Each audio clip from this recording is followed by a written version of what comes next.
안녕하세요, 구독자 여러분. 오늘 사연을 적을 30대 후반 여자입니다. 이후 말씀드릴 내용을 보시면 아시겠지만 저는 여러 의미로 새 삶을 얻게 되었어요. 결론적으로는 돌싱이 되었고 딸아이 하나를 홀로 키우고 있지만 하늘에 감사하며 행복하게 살고 있답니다. 저는 오늘 어디에서도 보시지 못하셨을 아주 못된 전 남편에 대해서 이야기를 해보려고 해요. 아마 드라마나 영화에서는 보셨을 수도 있겠네요. 글솜씨가 부족해도 구독자분들의 너른 양해 부탁드립니다.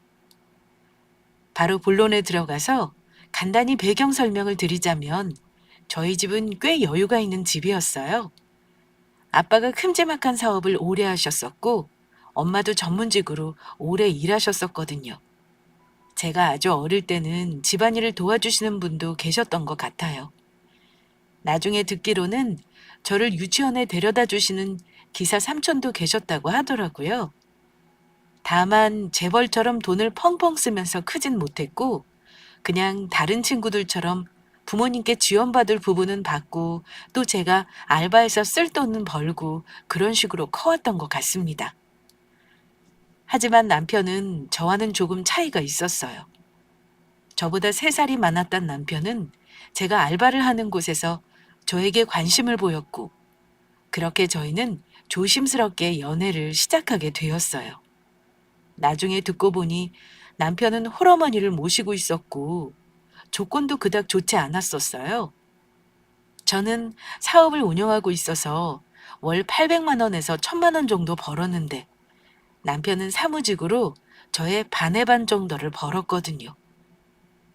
그래도 사람은 좋으니까 내가 사랑하니까라고 하면서 저는 남편과 결혼 준비를 시작하게 됩니다. 정말 노래 가사처럼 사랑 하나만 보고 결혼을 하게 된 거죠. 지금 생각해보면 사회생활도 많이 안 해봤고 아무것도 모르니 남편과 결혼했었던 게 아닐까 싶어요. 제 돈을 뜯어먹으려고 하는 남자들과는 다르게 보였거든요. 상견례를 하고 나서는 제 인생의 최고의 선물인 제 딸아이를 임신하게 되었고 결혼식 후 품에 안게 되었어요. 혼인신고도 모두 다 되어 있는 상태였고요. 다만 저에게는 남편에게 말하지 않은 부분이 있었는데 아빠한테 증여받은 건물이 있다는 점이었어요. 굳이 재산 공개를 모두 하고 싶지 않았고 말 그대로 아빠께 받은 건물이라 거기서 나오는 수입은 부모님 용돈 아니면 공과금, 제 사업의 투자금, 부모님 거의 여행 경비 등등으로 사용하고 있었거든요. 남편에게는 제 부모님의 자산에 대해서도 언급한 적이 없었고 그냥 아빠가 사업체를 운영한다는 것 정도? 그리고 제 월급만 대충 알려준 정도였습니다. 아빠께서 항상 돈 얘기는 하지 않는 게 좋다고 하셔서요. 남편과 먹고 싶은 건 먹고 청소도 같이 하고 퇴근하고 영화도 함께 보는 소박한 일상이 저는 참 좋았습니다. 제가 남편의 본 모습을 보기 전까지는요. 하루는 저희 친정엄마가 집에 잠시 놀러 오게 되셨고 그날따라 기분이 많이 좋으셨는지 말을 많이 하시더라고요. 조마조마했는데 결국 일이 터지고 말았죠. 제가 남편에게 건물 얘기하지 않는 것을 잊지 말아달라고 당부하지 못한 제 탓도 있죠.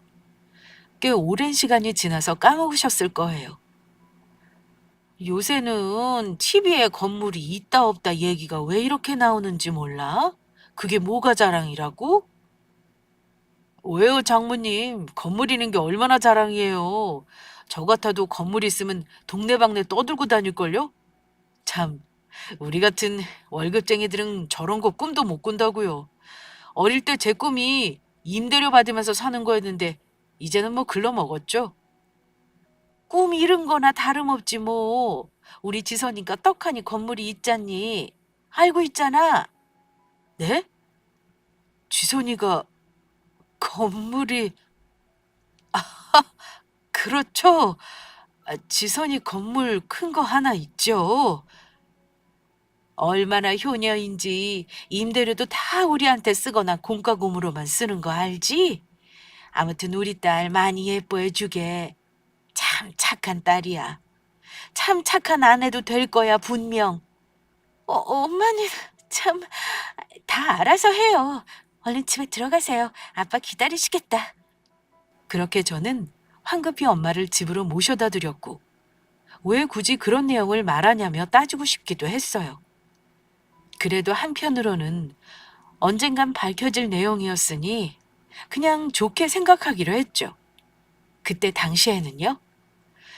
이렇게 우연히 제가 건물주라는 사실이 밝혀졌고 엄마가 가시고 나서는 왜 말 안 했냐고 서운해하면서 방에 들어가 있길래 그렇게 끝나는 줄 알았는데 이후에 남편은 완전히 태세를 전원했어요. 완전히 다른 사람인 것처럼 말이죠. 지선아, 나 사업하고 싶어. 아침 9시까지 나가서 상사 욕 듣고 눈치 보고 돈은 쥐꼬리만큼 벌고 그만하면 안 될까? 어? 안 되지. 무슨 소리야. 우리가 애들도 아니고 욕먹기 싫다고 일 그만둘 나이는 지났지. 안 그래? 이제 우리 아가도 있는데 돈도 차곡차곡 모아야 해. 좀만 더 참아봐. 너 건물이 있잖아. 거기서 나 뭐 하나 하면 안 돼? 음식 장사라도. 장사 중에 최고는 물 장사라잖아. 무조건 내가 대박 터트릴 수 있을 것 같은데? 건물 맡겨놨어? 우리 엄마도 말했잖아. 그냥 공과금으로 쓰거나 저축 아니면 부모님한테 쓰는 게 그게 다야. 날 위해서 쓰는 건 아무것도 없어. 그리고 장사 아무나 하는 거 아니더라. 지금 장사하시는 분들 얼마나 힘들어 하시는데. 그나마 지금 좀 코로나 풀리고 나아진 건데 그래도 힘들어 하시더라. 아니 마누라가 건물이 있는데 따로 월세 내면서 장사할 필요가 뭐가 있어? 남편한테 그 정도 지원도 못 해줘? 좀 서운한데. 나 너가 나한테 건물 말 안 한 거에 대해서도 쿨하게 넘어갔어. 알지? 안 넘어가면 뭐 어떻게 했을 건데.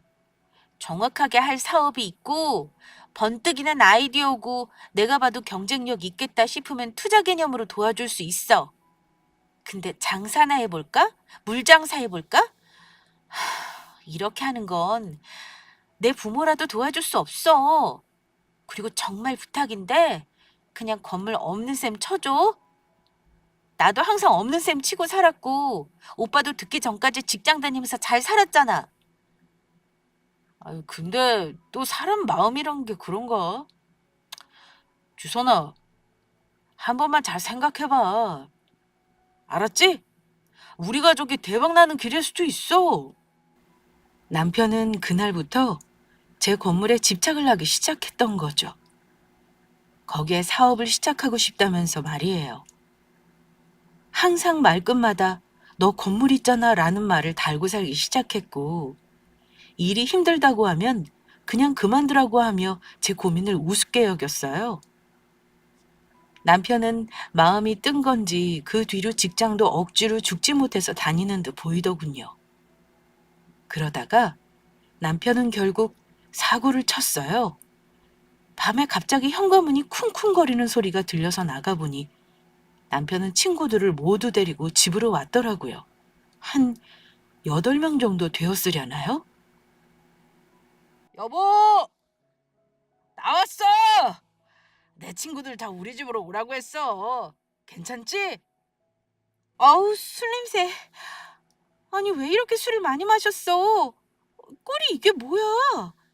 기분 좋아서 많이 마셨어. 우리 딸은? 자고 있어. 조용히 해, 깰라. 근데 뭐 했길래 기분이 이렇게나 좋은 거야? 자기는 상상도 못할걸? 나 일 그만뒀어, 드디어! 잘했지, 마누라. 잘했지? 뭐, 뭐? 일을 그만뒀다고? 내가 그만두지 말라고 했잖아. 못 살아, 진짜. 이렇게 사고를 치고 오면 어떡하니? 정신 차려봐, 빨리. 그렇게 모두 우르르 들어와서는 저희 집에서 술을 마시기 시작했는데 아주 제가 건물주라는 걸 온 동네에 소문을 냈나 보더라고요. 친구들마다 건물 있으셔서 좋으시겠어요. 건물 시세가 얼마나 돼요? 등등 거의 취조를 하듯이 물어봤으니까요. 저는 진짜 화가 나 미칠 것 같았습니다. 상의 없이 일을 그만둔 것도 화가 났고 건물이 자기 것도 아닌데 그거 하나 믿고 이렇게 까불고 있는 것 같아서 더 그랬죠. 그렇게 남편은 친구들과 떠들썩하게 술을 밤새도록 먹고 잠이 들었고 그 다음날 저는 남편을 흔들어 깨우면서 물었어요. 여보, 일어나 봐. 빨리! 지금 이렇게 일을 버려놓고 잠이 와? 아, 왜? 피곤해 죽겠어. 여보, 진짜 일 그만뒀어? 아니, 왜 나한테 말을 안 했어? 그렇게 일을 저지르고 오면 어떡해? 건물 좀 안으라 좋은 게 뭐야? 아, 이런 자유도 나는 없어? 한번 객기 부려봤어. 일 구할 거야. 해야지. 내가 없는 셈 치라고 했지? 어차피 그만뒀으니까 한 몇 주는 쉬던지. 미리 같이 얘기를 했으면 좀 좋아? 분명 안 된다고 했는데 갑자기 그렇게 일방적으로하는 게 어딨어? 내가 사업하고 싶다고 잘 생각해보라고 했잖아. 우리가 미리 같이 얘기를 안 했다고? 했잖아. 뭐 건물에 금이라도 숨겨놨어? 그냥 그 건물에 하나 좀 주면 되잖아. 난 안 된다고 했잖아. 그렇다고 결론이 난 것도 아니었어. 그래, 너 잘났다. 일 구하면 될 거 아니야. 숨 좀 쉬려고 했는데 아주 남편을 죽인다 죽여. 그렇게 남편은 그날 이후로 일을 알아본다는 핑계로 제가 출근해서 일하는 내내 밖으로 나가기 시작했어요.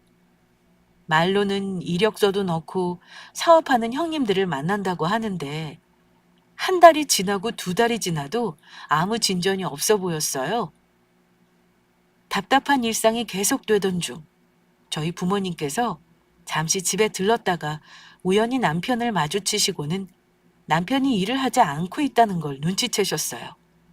이후로 저희 아빠께서는 딸 혼자 일을 하고 가게를 맡고 있는 것이 마음에 걸리셨는지 전화를 하시고는 말씀하시더라고요.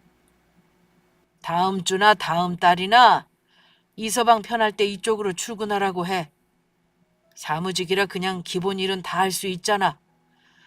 직원들한테는 추가 직원으로 면접 보고 뽑은 거라고 할 테니까 너무 걱정하지 말고 인사과에 넣을 테니까 그쪽 가서 잘 해보라고 해.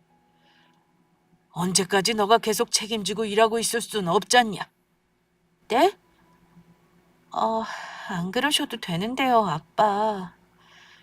이서방 정신을 차려야죠. 이력서도 넣고 있다곤 하던데 뭐 연락 오는 데가 있지 않겠어요? 나도 직접 이서방 옆에 두고 보고 싶어서 그래. 어떤지 좀 살펴보기도 하고 뭐 진짜로 인사과에 사람이 필요하기도 했고. 힘들지 말라고 우리 딸.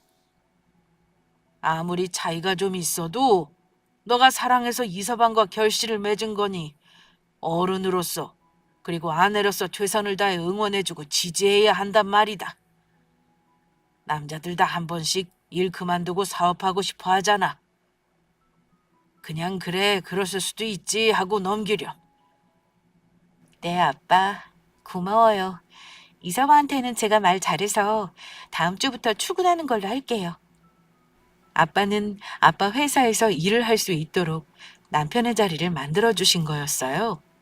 제가 너무 힘들어 보였던 건지 마음이 좋지 않았어요. 일을 많이 해서라기보다는 건물을 보고는 태세가 변해가는 남편을 보고 더 마음속으로 힘든 거였는데 말이에요. 그날 저녁 또 뭘 하고 들어왔는지도 모르는 남편에게 이 소식을 전해주니 남편은 뛸 듯이 기뻐하더군요. 정말? 정말? 아, 나 그럼 뭐 과장으로 들어가는 건가? 라는 얼토당토하는 말과 함께요. 답답하실 수도 있겠지만 전 이때까지도 딱히 이혼 생각을 하지 않았어요. 아빠 말씀대로 무슨 일이 있어도 평생 옆에서 챙겨주는 아내가 되겠다고 약속했는데 또 앞으로 더 큰 고난이 있을지 모르는데 쉽게 이 인연을 포기하고 싶진 않았어요. 뭐, 그때까진 많이 사랑했던 것 같기도 하고 아빠 없는 아이를 만들고 싶지도 않았거든요. 그렇게 남편은 아빠 회사에서 신입으로 출근하기 시작했고 처음에는 힘들어했지만 곧잘 적응해서 일도 열심히 하더라고요. 그렇게 평화가 오는가 싶었는데 지금부터 정말 신의 한 수 같은 일이 일어났어요. 지금 생각해도 신이 정말 도우셨음을 확신하는 일이요. 제 제일 친한 친구가 바로 대학병원에서 일했었는데 오랜만에 전화가 온 것으로 모든 일은 시작되었어요. 지선아, 나야. 뭐 하고 있어? 바쁘지 않으면 잠깐 통화 괜찮지? 그냥 잠깐 일하고 들어와서 빨리 하고 있었지. 결혼하니까 집안일만 해도 하루 시간이 다 가는 거 있지? 그래? 아주 주부 다 됐네. 아니, 달력 보는데 곧 너 생일이더라. 뭐 다른 계획 있어? 글쎄 뭐 남편이랑 밥이나 먹는 거겠지 뭐. 그런 걸 다 기억해주고 고마워. 저번에 너가 나한테 지갑 선물해줘서 나도 좀 해주려는데 너네 부부 우리 병원 와서 건강검진 좀 받아보면 어때? 내가 예약해줄게. 너 저번부터 속 안 좋다고 계속 그랬던 것도 그렇고 찝찝해서 남편분도 술, 담배 많이 하지 않아? 한번 이참에 검사 쫙 받아봐. 우리도 이제 슬슬 건강관리 해야 해. 어머, 정말이야? 예약하기도 힘들다고 들었는데 고마워서 어떡하나? 이번에는 바빠서 내가 따로 같이 밥을 못 먹을 것 같아서 뭐 해줄까 하다가 생각했지. 어때? 너 일하다 보면 건강도 잘 못 챙길 거 아니야. 딸내미도 있는데 이제 건강 챙겨야지. 고맙지. 고마워. 내 남편까지 신경 써주고. 그래, 내가 날짜 맞춰서 내가 금방 잡고 연락할게. 그날 보자.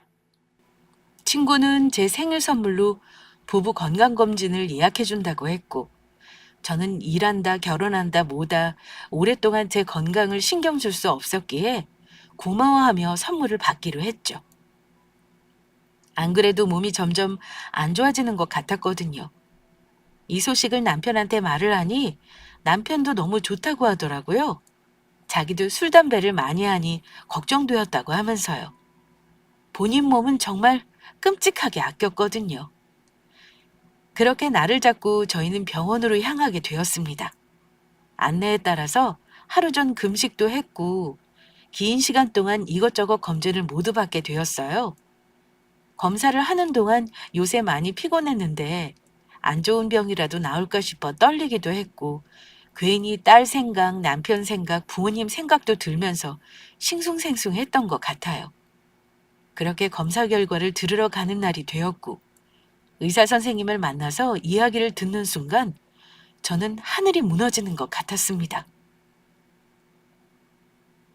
김지선님, 남편분이랑 같이 검진 받으셨죠? 네, 맞아요. 이런 말을 제가 어떻게 드려야 할지 잘 모르겠지만 안 좋은 소식을 전해드려야 할 것 같아요. 네? 무슨 문제라도 있나요? 김지선님, 위암입니다. 당장 돌아가신다거나 그런 최악의 상태는 아니고 수술은 시도해 볼 수 있을 것 같아요. 오늘 당장 입원하셔서 수술하실 준비를 하시고 조금씩 치료를 시작하시는 게 좋을 듯 하고요. 항암 치료도 추가적으로 진행하면 결과적으로는 좋을 가능성이 있긴 합니다만 확신은 드릴 수 없을 몸 상태입니다. 위, 위암이요? 의사 선생님, 정말요? 제가 위암이라고요? 아니, 우리 아기는 너무 어린데. 너무 갑작스러우실 거 잘 알고 있습니다만 살이 많이 빠지시고 요새 입맛도 없지 않으셨어요? 의심스러웠던 증상 있으시면 좀 말씀해 주시겠어요? 저 살은 빠졌지만 입맛은 그렇게 없진 않았어요. 삼시세끼도 건강식으로 잘 챙겨 먹고 있었고 피가 보인다거나 하는 다른 증상도 없었고요. 의사 선생님, 제발 살려주세요. 최선을 다해서 노력하겠습니다. 남편분께는 검진 결과 말씀드릴 때 김지선님 이야기까지 추가적으로 전달해 드리겠습니다. 오늘부터 당장 입원하셔야 합니다. 망설이거나 하실 시간이 없어 보이네요. 바로 가셔서 입원 신청하세요. 네, 알겠습니다. 제가 위암이라고 하시는 의사 선생님. 위암이라는 말을 직접 들으니 정말 하늘이 무너지는 것 같더군요. 그 순간 제 딸이 밝게 웃는 얼굴, 그리고 평생을 저만 보고 사셨을 제 엄마 아빠, 그리고 밉지만 옆에서 듬직하게 지켜줄 때도 있었던 제 남편까지 파노라마처럼 지나가는 것 같았어요. 인생 살면서 잘못한 게 있던 걸까? 내가 뭔가 벌을 받고 있나라는 생각부터 별별 생각이 다 들더라고요. 눈물만 계속 날 뿐이었어요. 저는 뒤돌아서 생각할 틈도 없이 그렇게 입원 준비를 하기로 했고, 바로 입원 자리가 나서 올라가고 있는데 남편도 소식을 듣고는 바로 뛰쳐 올라온 것 같더군요. 빠른 숨을 내뱉으며 남편은 심각한 얼굴로 저에게 말했어요. 여보, 나 소식 들었어. 평소에 증상이 있었으면 미리 말을 하지 그랬어. 많이 아프진 않았어? 아니, 이게 다 무슨 일이야? 위암이라니. 우리 와이프가 위암이라니. 어? 어, 따로 증상은 없었어. 우리 아가는 어떡하지? 당장 봐줄 사람도 없는데. 내가 여기서 이러고 있으면 어떡해. 항암 치료도 해야 한다는데. 나 무서워. 어떡해. 앞으로 너무 고생하겠네, 우리 여보. 우리 애기는 내가 잘 챙길 테니 아무 걱정하지 말고 여보 몸 걱정만 해. 그게 제일 중요하지.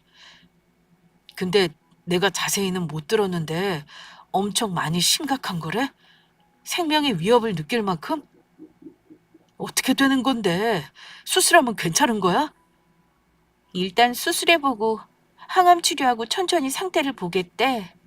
몸 상태가 안 좋아서 좋아질 확신은 못한다고 했고. 참, 이렇게 사람이 어이없게 죽을 수도 있구나. 죽는다는 소리를 왜 해? 수술하면 잘 될 수 있다잖아. 의사도 확신 못한다고 했어. 무슨 수로 내가 희망을 가지겠어? 일단 스트레스 받지 않는 게 최고야. 다 잘 될 거야. 얼른 좀 누워서 쉬어. 남편은 그렇게 저를 다정하게 달래주었고, 그래도 남편이 심각한 얼굴로 병원 일도 대신 잘 처리해주고 하는 것을 보니 든든하더라고요. 그렇게 저는 울다가 저도 모르게 지쳐서 잠들어 버렸고, 몇 시간이 지났을까요? 눈을 떠보니 남편의 핸드폰만 침대에 있고 남편은 온데간데 없는 게 아니겠어요? 계속 불러보다가 남편이 어디 간 것 같길래 다시 누우려던 그때. 그날따라 왜 이렇게 남편의 핸드폰을 보고 싶었는지 모르겠어요.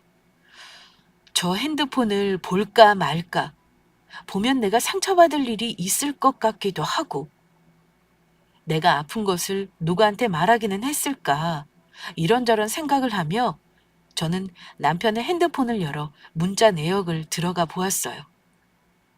들어가니 남편에게는 정말 충격적이게도 상간녀가 있었습니다. 글 내용을 보니 회사에서 만난 사람 같았고 이미 서로 깊어질 만큼 깊은 사이로 보이더군요. 제가 건물이 있다는 내용도 상간녀는 다 알고 있었고 정말 충격적인 건 제가 암에 걸렸다는 사실도 그새 말을 했다는 점이었어요. 남편은 슬프지도 않은 듯이 아내가 암이라는 말을 전했고 상간녀는 안 됐다며 그냥 사람 운명이 다 그렇지 않겠냐고 우리가 인연이긴 한가 보다라면서 저를 거의 죽은 사람 취급을 하더라고요. 아, 참. 사람은 언젠간 다 죽으니까 라는 말도 적혀 있었던 것 같네요. 그것을 보니 내가 여태까지 뭘 한 건지 헛웃음만 나오면서 눈물도 나오지 않더군요. 그놈의 건물 이야기는 둘이 얼마나 많이 했는지 이미 그 건물에 상가녀 가게까지 차려줄 생각까지 하고 있더라고요. 떡줄 놈은 생각도 안 하고 있는데 말이에요. 그 뒤 남편이 들어왔고 저는 표정 관리를 해가며 아이 핑계로 집으로 보냈어요. 내가 죽더라도 저놈하고는 이혼을 해야겠다라는 생각하고 있던 도중에 급하게 의사 선생님이 저녁에 병실로 들어오셔서는 저에게 급하게 할 말이 있으시다는 게 아니겠어요? 김지선님, 아이 참 이걸 어떡하나. 혹시 그 아까 남편분은 집에 귀가하셨어요? 네, 방금 집으로 보냈는데 무슨 서류에 사인이라도 해야 하나요? 아니면 보호자가 계속 상주해야 하는 건가요? 아니, 그런 게 아니고, 아, 참, 이런 일이. 제 생각엔 이 결과지가 잘못 바뀌어서 나온 것 같아요. 두 분이 동시에 같은 검사를 하다 보니 환자 번호가 바뀌어서 기록된 것 같습니다. 정말 죄송합니다. 생명하고 연관된 건데 이렇게 큰 실수가 있었어서 이런 일이 진짜 가끔 있긴 한데 자주 있는 일은 아니거든요. 지금 그런 그 말은 제 남편이 네, 남편분이 수술하셔야 합니다. 위암입니다. 그래서 혹시 지금도 계실까 싶어서 와봤는데 안 계시네요. 저희가 계속 전화를 아니에요. 제가 전화해 볼게요. 그럼 당장 남편이 입원을 해야 한다는 말씀이시죠? 네, 최대한 빨리 수술 날짜 잡아드릴 거예요. 그럼 연락 꼭 부탁드립니다. 빨리 오시라고 해주세요. 오시면 원무과나 여기 앞에 간호사분께 말씀해 주시고요. 내용은 제가 다 전달해 두어서 오시기만 하면 됩니다. 네, 알겠습니다. 그럼 혹시 제 몸은 다행이라고 말씀드리는 게 맞는지 모르겠는데 다 살펴보니까 괜찮으세요. 건강하십니다. 아무 염려 안 하셔도 됩니다. 그냥 잘 챙겨 드시기만 하세요. 네, 감사합니다. 드라마보다 더한 건 현실이라더니 정말 그렇더군요. 동시에 검사를 받아보니 환자 번호가 바뀌어서 기록이 되었고 결론적으로는 검사 결과지가 바뀐 거였어요. 저는 위암이 아니었고 바로 남편이 위암이었습니다. 그 순간 정말 다시 태어난 것만 같은 기분이 들더라고요. 하늘이 나를 불쌍하게 여겼나 보다. 아무것도 모르는 조강지처에게 한 번 더 복수할 기회를 줬나 보다라는 생각이 들었고요. 제가 암이 걸렸다면 역시 본인들은 인연이었다고 말했던 남편이 이 사실을 보면 어떨까요?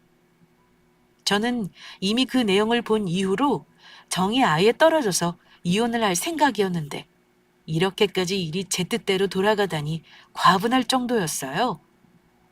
저는 이 소식을 알리기 위해서 남편에게 전화를 했지만 계속해서 받지 않았고 그렇게 저는 이 이야기를 알리러 집으로 향하게 되었어요. 10통을 더 한 것 같은데 받지도 않더군요.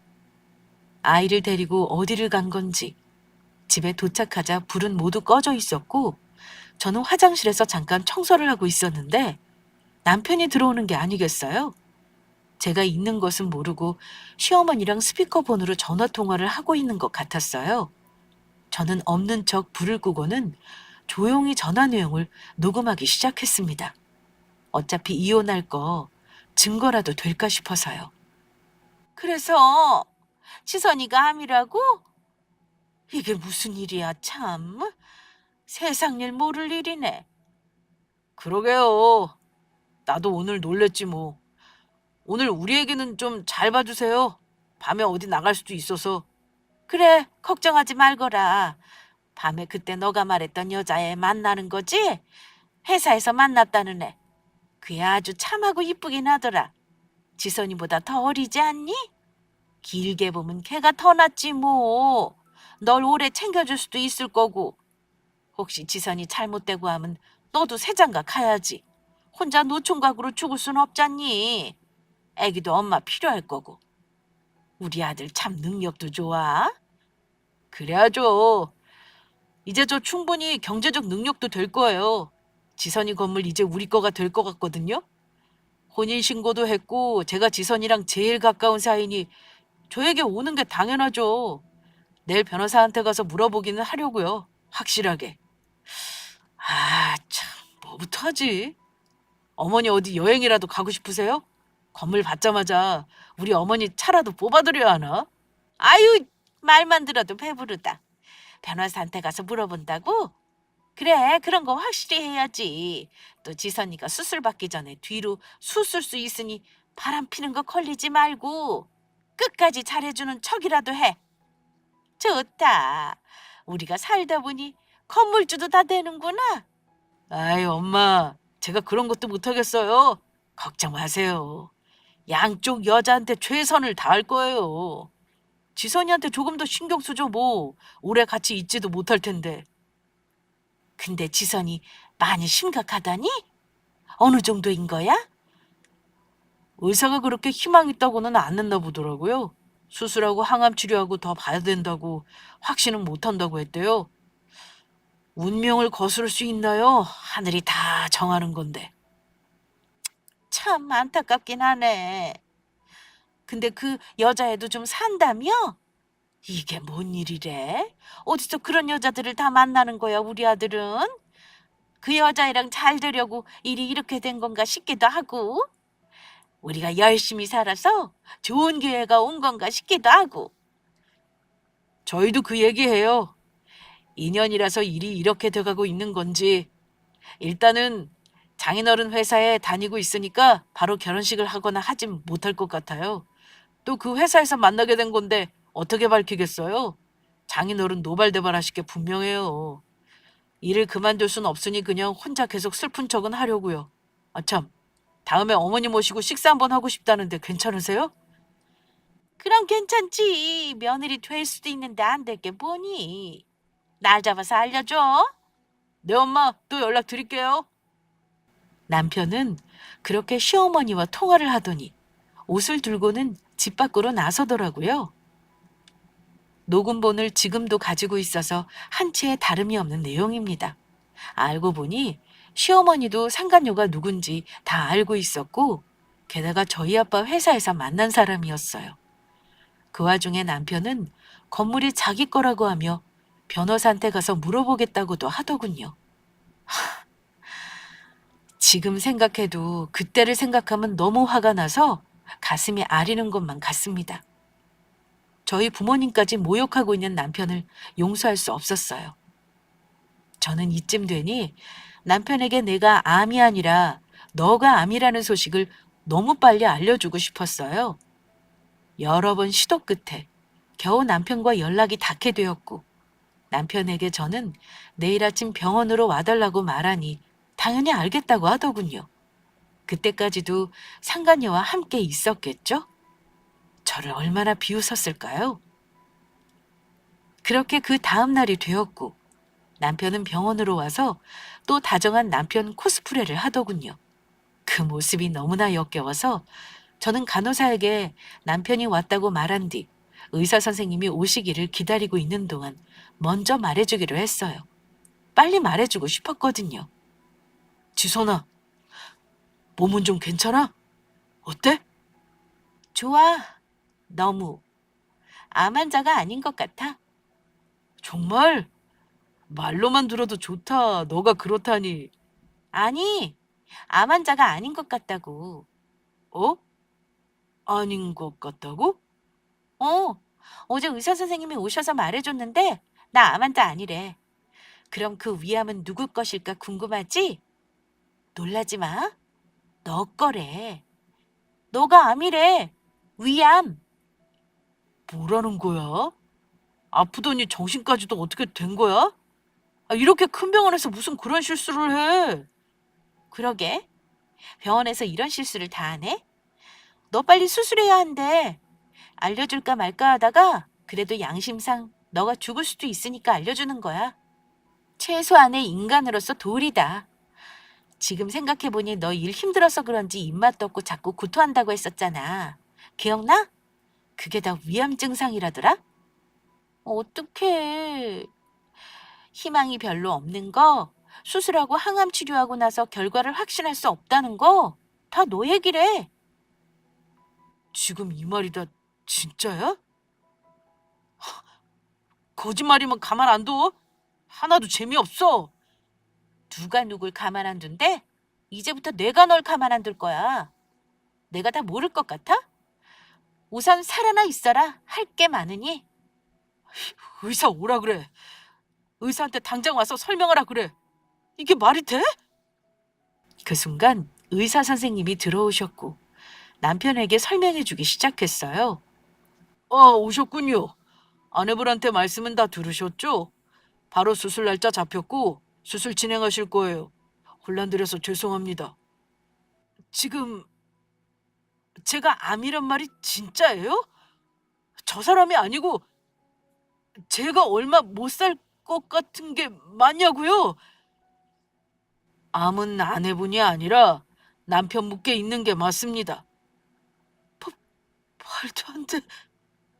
내가 암이라고? 정말? 남편은 이야기를 듣자마자 울음을 터뜨릴 것만 같았고 의사가 떠나간 뒤에도 아무 말도 하지 않은 채 멍하니 의자에 앉아있기만 하더군요. 정말 이러면 안 되지만 속으로 진짜 고소했어요. 제 마음을 한번 느껴보면 좋겠다고도 생각했고요.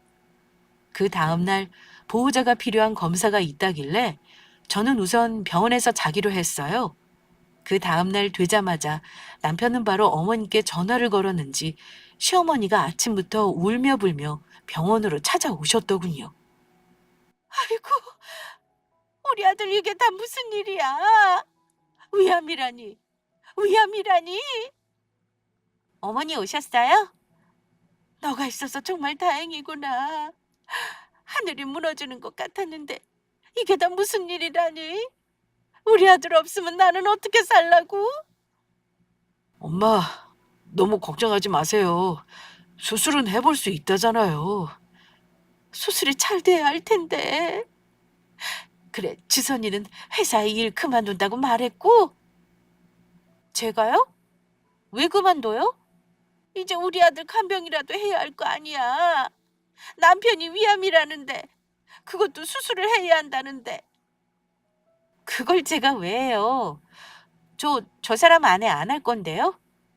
그 여자 시키면 되잖아요. 저 죽으면 제 딸 엄마 시킨다고 했던 그 여자요. 하늘이 맺어준 인연이라면서요. 열심히 살아서 좋은 기회로 그 여자애를 만나게 됐다면서요? 얼른 전화하세요. 오라고. 그렇게 눈물겨운 사랑이면 지금이라도 달려와야 되는 거 아니에요? 여보, 아니 그게 무슨 소리야? 무슨 말 하는 거야? 왜 모르는 척이야. 어머니, 저 다 알아요. 그 여자까지 곧 식사까지 하기로 한 거 아니었어요? 빨리 하세요. 언제 저 사람 죽을지 모르는데 한시가 급하지 않으세요? 제가 정말 모를 줄 알았나 보네. 뭐야? 여자 잘 꼬시는 능력 좋은 아들이 그렇게 위암 걸려서 누워있으니 어떡해요? 뒤로는 상간녀랑 밥까지 같이 먹을 생각까지 하고 노총각으로 죽을 순 없지 않냐고 말해놓고서는 저한테 간병하라는 소리가 나오세요 지금? 어쩜 이렇게 모자가 둘 다 양심이 없어? 건물주는 절대 못 되니까 뜬구름 잡는 소리도 하지 마세요. 증거도 다 있으니 위자료나 잘 준비해 주세요. 그 여자한테는 상간녀 소송도 한다고 전해주시고요. 얘, 얘가, 얘가 뭐라는 거야? 뚱딴지 같은 소리를 하네? 왜 이렇게들 연기들을 하고 그러세요? 적당히 하세요. 녹음본 들려드려요? 빨리 돈이나 구해 놓으세요. 그렇게 저는 병실을 박차고 나왔어요. 사람 마음이라는 게 그렇게 사람의 끝을 보니 이제 죽든 말든 신경도 쓰이지 않더라고요. 친정으로 가서 딸을 안고서는 여태까지 있었던 일을 모두 부모님께 말씀드리니 노발대발하시는 엄마와 달리 아빠는 침착하게 옅은 미소를 띠시면서 말하시더군요. 안 그래도 너한테 말해주려 했는데 잘 됐구나. 어떻게 말해야 하나 여태까지 고민했었어. 이서방 그놈 아주 큰 코 다칠 일만 남았다. 우리 회사 돈 야금야금 공금횡령하고 있던 것도 다 기록해두고 있었어. 또 둘이 애정행각 하던 거, 무단 조퇴한 것도 다 CCTV로 남겨두고 있었고. 잘 됐구나 아주. 더 확실한 증거가 있어야겠다 싶어서 흥신소도 붙였었는데. 몰랐었지 딸. 모텔에 들어가는 사진도 모두 나에게 있다. 여행도 가고 별짓을 다 하더구나. 눈꼬셔서 원. 몇 번 죽여버리고 싶은 거 참았다고. 사내 변호사도 다 붙여줄 테니 상간녀 소송에 이혼 소송까지 모조리 다 해보자. 그런 놈은 가만히 못 두지. 알면 알수록 이 남자 정말 최악 중에 최악이었어요. 어떻게 한 건지 모르겠지만 머리를 써서 상간녀와 계속 공금횡령도 하고 있었고 무단조퇴도 엄청 많이 했었더라고요. 저희 아빠는 미리 다 눈치채셔서 모두 기록으로 다 남겨두고 계셨고 아빠가 흥신소까지 이용했었다는 건 정말 모르고 있었어요. 제가 많이 상처받을까 봐 언제 말할까 눈치만 보고 계셨던 것 같더라고요. 저렇게 말씀하시고는 그런 아빠라면 차라리 내 손녀 옆에 없는 게 낫다라는 말도 덧붙이셨어요. 저도 그런 아빠라면 없는 게 낫다고 생각했고요. 결국 모든 증거로 상간녀 소송 이혼까지 다 진행을 했고 결론적으로는 양육권도 제가 가지면서 위자료를 큰 금액으로 받으며 사이다 이혼을 하게 되었어요. 이뿐만이 아니고 저희 아빠 회사에 고의적으로 피해를 주게 된 거라 공금횡령에 대해 벌금도 2천이 선고되었더라고요. 둘 다 회사도 잘렸고요. 아예 모든 것을 잃고 나락으로 가게 된 것이죠. 그렇게 되고 전 남편은 저에게 전화를 한 번 했습니다. 모르는 번호라 받았는데 전 남편이었더라고요. 나야, 지선아 잘 지내? 별일 없고? 우리 딸도 잘 지내지. 아이, 끊지 말아줘. 정말 궁금해서 전화했어. 다 잘 지내. 궁금할까 모르겠는데 나 수술 잘 안 됐어. 얼마 안 남은 걸 몸으로 느껴. 그 여자애는 나 떠난 지 오래고 위자료 내고 벌금 내고 엄마랑 둘이 단칸방으로 옮겼어. 이렇게 죽음이 온몸으로 느껴지니 너 생각밖에 안 나더라. 내가 뭔 짓을 했나 싶고 혹시 우리 마지막까지라도 함께 할 수는 없을까? 정말 부탁할게. 나 정말 그냥 하는 말 아니고 진심으로 반성하고 있어. 내가 잘못 살았어.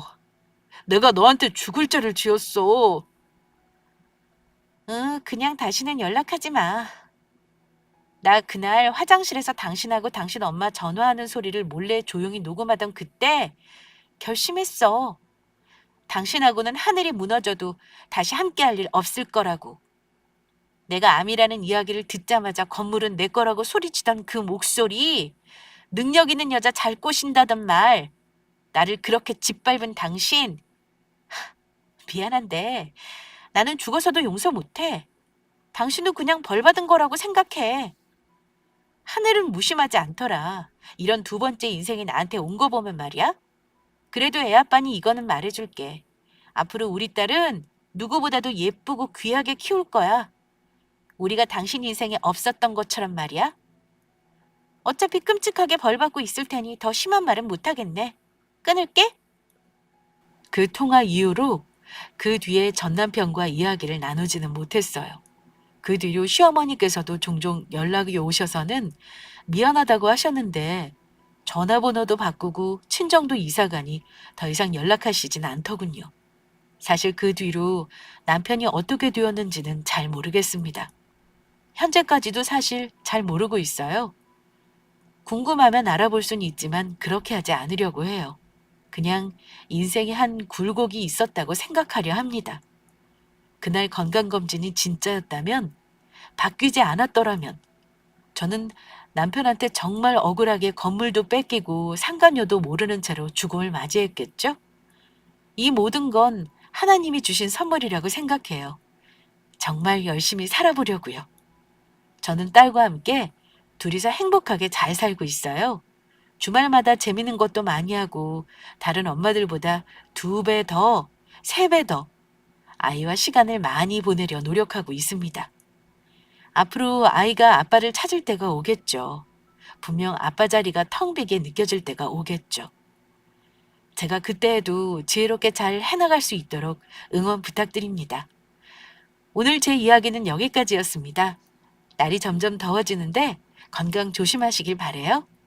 끝까지 들어주셔서 너무 감사드립니다. 항상 행복하세요.